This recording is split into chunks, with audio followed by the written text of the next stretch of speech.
বয়স সবার 15 থেকে 17। চোখে মুখে স্বপ্ন সবার ক্রিকেটার হওয়ার। বিভাগের 11 জেলা থেকে বাছাই করা 75 ক্রিকেটার তারা, অর্থাৎ প্রতিভা দিয়ে প্রাথমিকভাবে মুগ্ধ করেছে এই তরুণরা।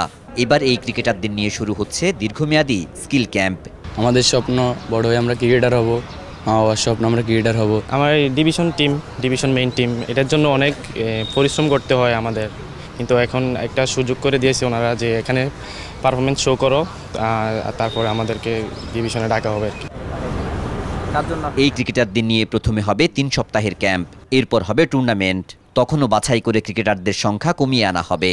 এরপর সেসব খেলোয়াড়দের আবারও প্রশিক্ষণ করিয়ে তাদের তৈরি করা হবে ক্রিকেট রত্ন হিসেবে।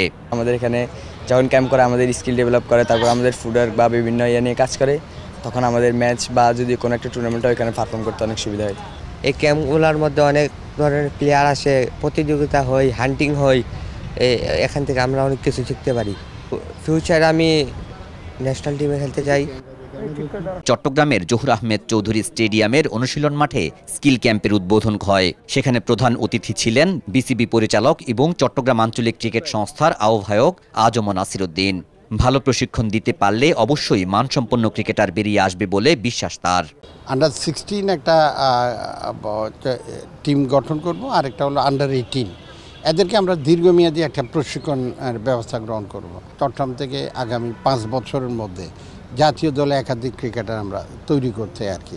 তো সেটাই হলো যে আমাদের মূল লক্ষ্য, এবং সেই লক্ষ্যেই আমরা এই পরিকল্পনা আমরা সাজিয়েছি আর কি।